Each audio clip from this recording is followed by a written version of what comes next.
Here is the typical oil filter for a ZS190 or pretty much any of these small engines that use an oil filter. It's pretty much this oil filter right here. You have on the bottom here 3 electrode tack welded to get this spring holder plate on, and I'll show you what goes. There's a spring right there. It does have a anti-drain bag valve right there. It's just a piece of rubber there. If you push on it, there is a spring in there. This is the other side of the seal. This seals against the, or pushes against the oil cover right here, which has 2 holes there, so there is an inlet. There's a reason why there's a hole right on this side. And this grommet here will just come out. But obviously you want to leave it in. I can't show you, but there is anti-drain back spring in there. If you push on that, you'll feel it. You want to change the oil filter, take the 2 bolts out. It's going to be nice and snug. Just give it a tap until it rotates, and then you can grab the ears. It'll pop right off. The oil filter and spring will most likely stay in there. It is O-ring sealed. If your O-ring, as long as it's rounded, it's still good. It's up to you if you want to change it every single time. There's the holes right there that I was talking about. Here is the old oil filter. This is most likely the original one on here. It says valve, anti-drain back.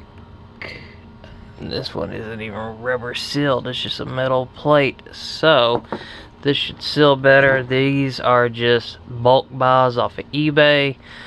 More you buy, the cheaper they get. There's no reason to spend more than $2 on one of these. Like I said, the more you spend, the cheaper they are. Those websites that sell these for $10 a pop is a huge ripoff. So don't support that crap. Here is the spring. It sits on a rail right there and goes in here. Put the spring in.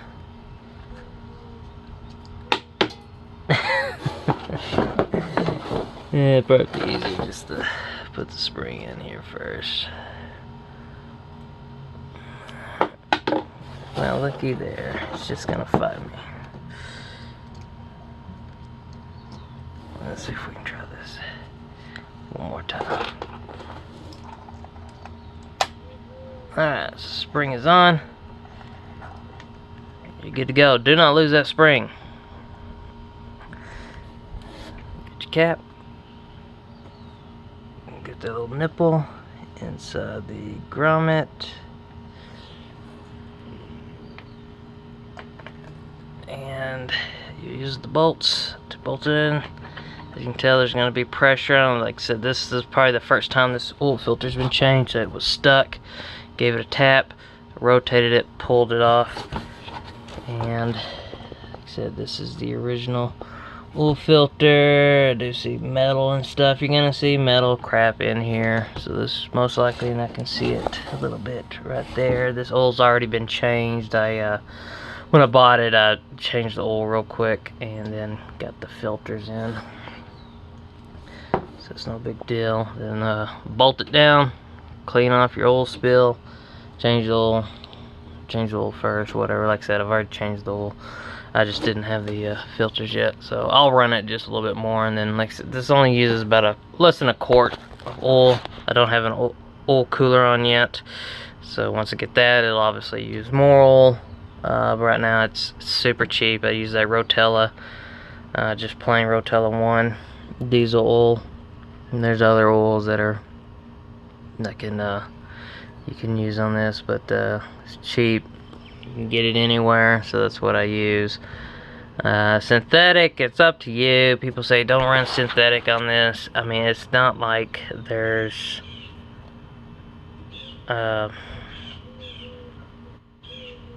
like it's a machine and can't run synthetic. That's up to you. Try to run it.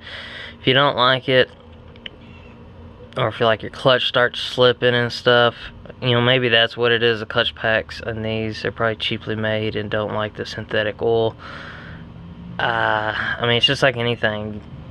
Change the oil regularly, don't tear it up. I mean, if you're gonna be romping on this shit, I would probably just stick with that diesel than the synthetic.